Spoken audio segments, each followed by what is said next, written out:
Hello, what's going on? This is James over at DrawInCustomers.com, and today we're going to give you service companies a little bit of advice. So service companies can be anything from, let's say, carpet cleaners, printer repair companies, all of your construction trades. You know, you got your HVAC, your electricians, your plumbers, things of that nature. All kinds of service businesses. Basically, if you sell more labor than you do products, you are more than likely in a service business.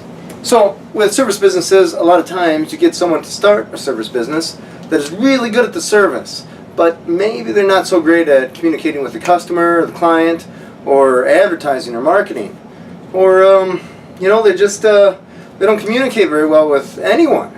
They just business sense maybe just isn't there. They just knew, hey man, I'm super good at this service, whatever it is. I'm going to start a business and just see to the pants, away we go. And sometimes run into a little bit of an issue.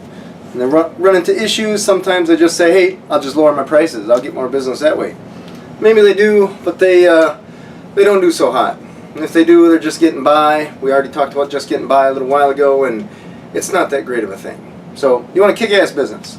And the way to a kick-ass business is a three-step process. We're going to start with number 3, because service businesses likely already know that. This is the actual service that they're selling. Carpet cleaning, plumbing, whatever it is they're doing. But it's got to exist for them to exist. It's got to. With if you're a plumber and you don't do plumbing, you're just out of luck. I don't know, you're just a guy with a wrench staring at the toilet, right?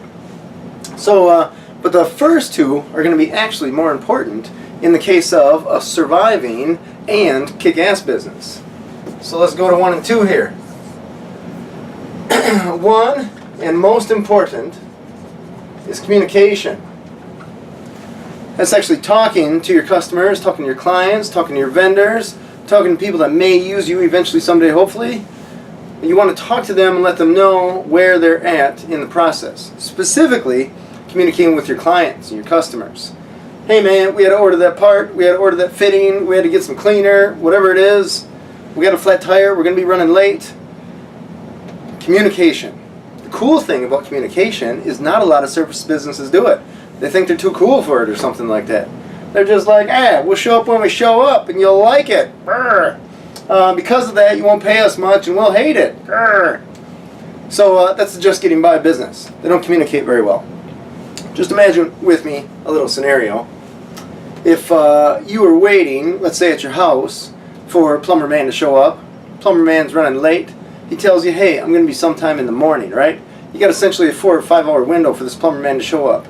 You take the day off of work, you're hanging out, waiting for a plumber man to show up, expecting some weirdo, and noon, 1 o'clock rolls around, plumber man hasn't shown up, and you didn't receive a phone call to let him know. You didn't even receive an email, text, smoke signals.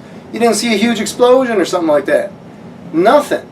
So you're like, what's going on? So what are you going to do?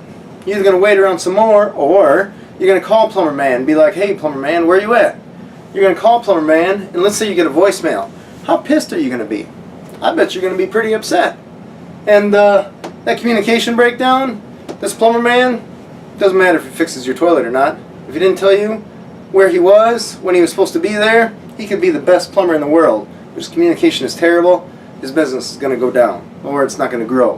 Whoever cares, he'll be out of business in a little bit. Screw him. Alright, so communication is a big deal. Then, we got the actual tech, or the person doing the actual the service. So in the case of our plumber man, let's say that he does show up on time.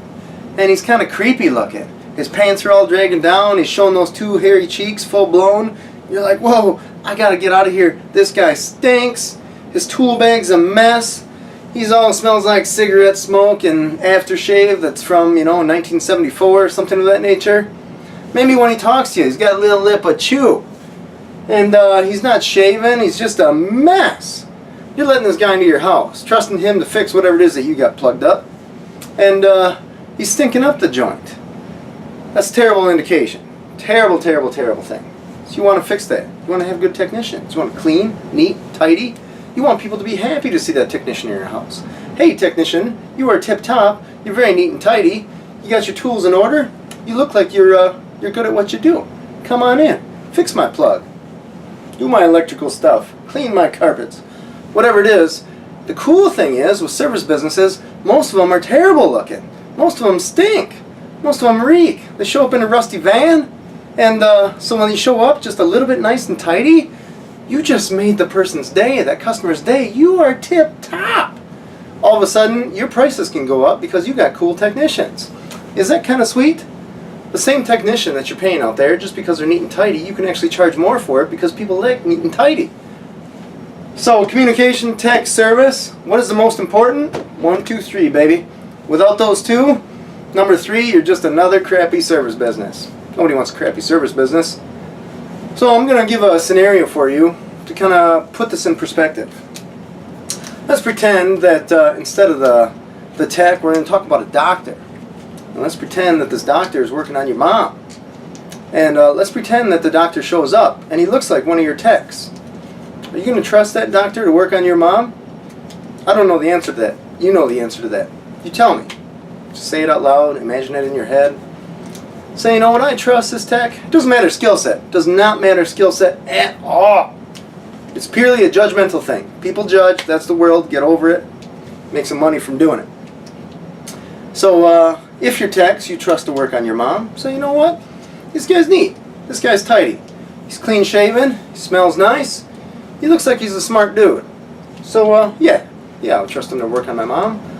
Or is he the plumber crack guy, stinking up the joint? Looks like he smokes 12 packs a day. Looks like he drinks 5 bottles a day.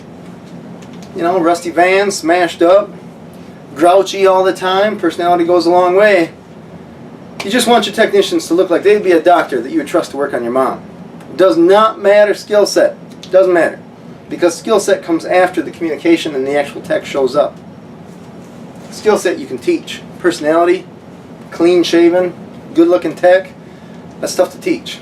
That's a personality flaw, essentially. Stick them in the warehouse or get rid of them. Find some techs that are tip top. The cool thing about this is that we can use our green marker. And the cool thing about the green marker is it's represented with dollar bills. So right here, if you only do number 3, you can get by with $1, whatever, a little bit of cash. If you add a cool technician, good, clean shaven, but let's say he doesn't communicate, you can probably go double. You know, this guy, when this customer is going to refer in business, hey, this plumber man, he was good at what he did, and man, that plumber man, he was tip top. But let's just say you add in their communication. You just put that little drip in, right? All of a sudden, you're not doing triple. You're probably doing closer to quadruple. Quadruple from what this Joe can charge. This Joe is a dude with a van that nobody wants to talk to. All of this is someone that you will actually enjoy getting your toilet plugged so that this guy can show up. Guy, gal, whatever. Maybe you'll actually look forward to it. And you'll be more than likely to spread the word. Say, hey, this plumber man, this electrician, this carpet cleaning person, they did great for me.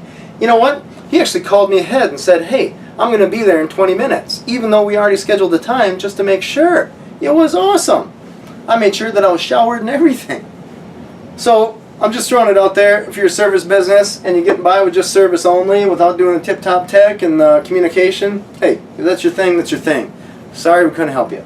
But if you're interested in making quadruple cash because you're actually good at what you do great service, and you're a tip-top tech, and most importantly, you actually communicate with the client, quadruple cash is what you deserve. So enjoy your quadruple cash, enjoy the communication, and of all things, this is going to make the world a better place. Because if you don't do these two, you're going to make people grouchy. Nobody likes dealing with grouchy people. That's where number 2 comes in. So I appreciate you taking the time to watch this video at Draw In Customers. My name is James. Check out some more of our videos, and do everything you can to make the world a little less grouchy. Thanks.